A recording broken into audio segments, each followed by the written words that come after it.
Hey everyone, it's Corinne with Connecting with Corinne, and we are on day 2 of our yoga poses. Today's yoga pose is Uttanasana, which is standing forward fold or standing forward bend. So this pose helps elongate our spine, and it also massages the internal organs in our tummy and brings some blood to our head and to our face, helping the circulation with that. So it is a little bit of an inversion because the head is below the heart here, and I will show you all sorts of different modifications for this pose.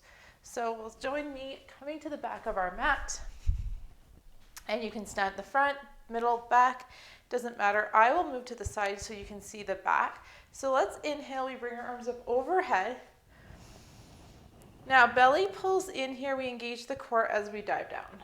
Diving all the way down, or you can come up halfway. So if you have any back issues and you want to just work on elongating the spine, chin is away from the chest, crown of the head is pointing towards the top of the mat or at the front of the room, and you can have your arms out like this in front of you, or hands come onto the thighs. So this is option 1.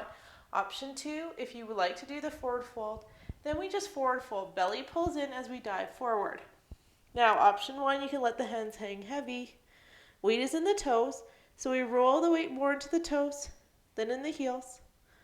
You can let the head hang heavy. You can have the hands touch the ground. If you need to, you can place blocks or books on the floor. You can grab opposite hands to opposite elbows, making a little box. So from the front, it looks like this, little box. Letting you forward fold. If you have any spine or neck issues, you can bend the knees as much as you like here. Maybe letting the knees bend. Maybe you can touch the toes, or lifting the toes, placing the fingertips underneath the front of the toes. And then you can slowly start to straighten the legs. So where we're feeling the stretch is the hamstrings and calves and in the spine. Another option, you can reach around the calves, holding onto the calves or the ankles or the heels and just pulling forward. Another option is you can take your pointer middle finger, wrap them around your big toes, and you can bend the elbows and pull forward. Gorilla pose is if we lift the feet up, placing the hands so the back of the hands touch the floor or the mat, and your palms are going to be holding your feet. So you can push the weight into the toes here and start to straighten the legs. Or if you want a little bit more of a bend, bending the knees, reaching around, putting the fingertips behind your ankles. And then getting those elbows behind you. This is the Hot 26 pose. And then starting to straighten the legs. As you straighten the legs, bringing the elbows behind the kneecaps. One day those elbows will touch. Pulling on the fingertips as you start to straighten the legs. Lots of options. You can practice trying all the different ways. Taking a few breaths here.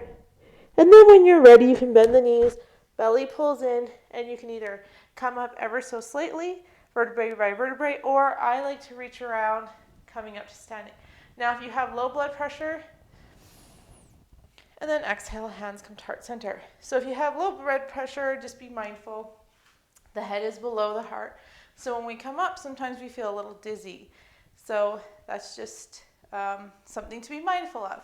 So that is the pose 2 for today, standing forward fold. Okay, thanks. Thanks for watching, and I'll see you tomorrow. Bye.